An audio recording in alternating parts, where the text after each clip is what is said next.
Hi everyone, it's your boy Zach, and I always say this to or about the birthday party clowns, but it applies to me today. Covering culture war is just easier. It's just easy. It's I wanted to review a comic, but I just ran out of time. I was busy. It's like I don't have time to read it and review it. It's like it takes no effort to talk about pop culture. So one of the things, especially this far into the game, is every time I say or type something, I'm seeing like how shitheads will purposefully misconstrue it, or how non-shitheads who are just dumb or not paying attention will misunderstand it. So I go through this whole thing about how I think it's hilarious that about 6 months ago, all of the birthday party clowns, they suddenly liked Sydney Sweeney. But just Sydney Sweeney. Just one woman. A supposed friend group of men, mostly in their 40s and 50s, who never talk about women in a positive way, never show any attraction to them, seem bothered by their general existence. Suddenly, after I started pointing out how sassy and campy these guys are, all of a sudden they all like one woman, but it's the same woman. And this was before any controversy. Nothing was really happening. It's like, and I always joke that Sydney Sweeney is a gay man's idea of what straight men are attracted to. You talk to any friend group, and this guy likes Rosario Dawson. This guy likes Kate Blanchett.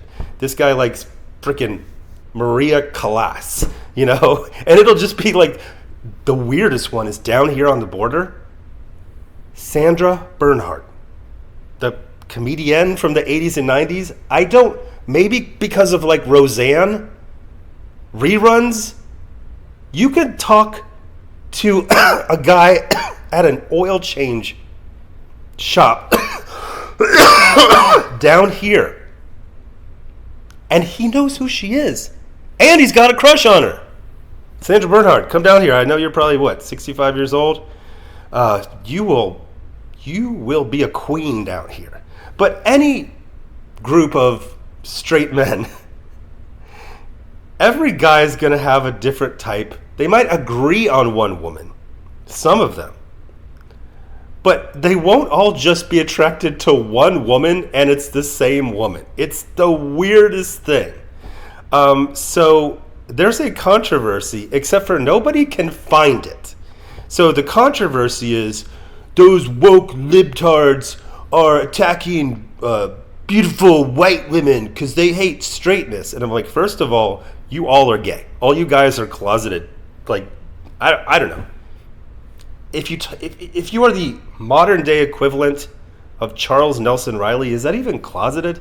But first of all, there's more than one attractive woman in the world. Second of all, this woman is half of y'all's age. But suddenly she's being attacked. And I forget who. I think it was in one of those round robin. It was very recent. It was like yesterday, the day before. It was one of the BreadTubers channels. BreadTubers are YouTubers who don't like anti-woke YouTubers, but they use their same tactics. So they're very abrasive, and they're very aggressive, and they have these just crazy thumbnails. I have many issues with them. First of all, they all just do and he's a Nazi. If they can't prove their point, they just throw that in at the end. When if that's actually true, you just say it at the beginning, and that's all you have. That's why Nazis are the villains in everything, because you don't have to explain it. Well, what do they do? Everybody knows. That's why they're just automatically the bad guys in everything. The other thing is they're always saying they're not jealous of these guys, but they're jealous. So I always try to, take it with a grain of salt. But I forget which one of them said this, but it was like lightning struck when he said it. And he said the deal with these guys, the birthday party clowns, whatever you want to call these guys, is they make their audience feel embattled, on the defensive, constantly attacked. And yet they parcel out, whether it's planned, whether they're just kind of good at it, whether they can just kind of sense, they parcel out enough victories to make their audience feel like they are ultimately winning. So to say it more succinctly, and probably use it as a video subtitle, YouTubers make losers feel like winners. And ever since, it was both lightning and thunder. I was like, holy shit, that is scorched earth. But one of the funniest things, and I noticed this a while ago, I kept meaning to mention it, is that like there's this myth that like all these guys are like super manly and macho, but like you cry about Disney princess movies for a living. Meanwhile, this is like every liberal guy I know in real life. I'm not talking about they have a Twitter account that I read. They're not an internet personality. I'm talking about a real human on earth that I know. This is their life. First of all, I don't know why none of these guys go bald. Like, not a single hair. I don't know what it is about being liberal. I know it's the same thing with homeless guys. There's something about, like, they have the most rock-solid hairlines you've ever seen in your life. Into their late 50s. So all of them have a hot-ass wife. A cute girlfriend that the hot wife is cool with. A hotter than the hot wife girlfriend that the hot-ass wife is not cool with, so he keeps her a secret.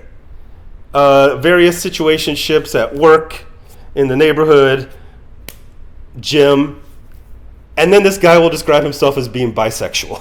It's like, bro, you are not bisexual. You literally might die from drowning in pussy. And like all these conservatives are just like these weird closet case, like Ned Flanders types. It's like, I have to check this if it's biblically accurate. It's like, dude, that is a freaking Captain Planet comic. You're good. You're fine. You can stand down from your watch. So, I mean, that is almost like, I mean, that's a thesis. Like, go back to grad school. I know you guys like graphs. Go back to grad school and make that you can probably get a grant, and like a good one. The idea that there's these campy, sassy unks who have figured out by random happenstance, essentially, trial and error, this way to unlock, infinite money glitch by making losers feel like winners, by creating a false atmosphere that they are constantly in battle, constantly attacked, constantly on the back foot. But they're connecting. When they swing, they connect. So I've seen 18 billion conservatives talking about Sydney Sweeney and how they're fighting back against the libtards, and I haven't seen any of the libtards fighting against it. All I'm hearing is this is a classic thing going back to like 80s, 90s. You get the model, and she's wearing the jeans, and she says something like controversial, whatever. That's like it's like a regular thing. I don't know. But yeah, so I mean, damn. Is it possible? I know like they have like summary judgments in court. Is there such thing as a summary master's degree? Like you just like, hey, yeah, we could work out my curriculum and all this. Like, but if I just say this and it's so direct, can you just give me a master's degree or a doctorate? But yeah, YouTubers make losers feel like winners by parceling out just like just when things are getting bad. Oh, we just had a huge victory. You know that woman we pretended to be attracted to like 6 months ago? She's being attacked. Boy, everyone's being attacked every day. Or do some people just sometimes disagree with you? Because in a country of 1/3 billion people, on a planet with 8 billion people, at least in America, everyone has a smartphone, pretty much. I have seen them do stories, and it's like, internet attacks this. Like, I'm sorry, wait, the internet? And then their evidence is like 3 tweets that are from, literally have like 1 like, 0 likes, 1 retweet. So they go looking for that. Anytime anything happens, suddenly something that they were never interested in before, like women, That's the thing they need to defend. And what's going to happen? She says the smallest liberal thing a week from now, they all hate her. They keep going back and forth with like, and I saw this with Eddington too. Is one of these shitheads. He's like, man, this movie was so based when they were making fun of the libtards wearing masks.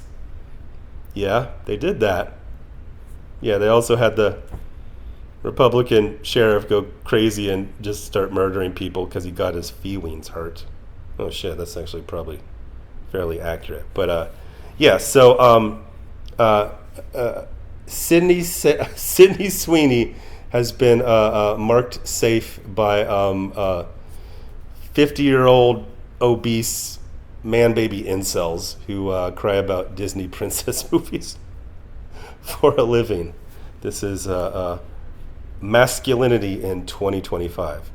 Anyway, thanks for watching.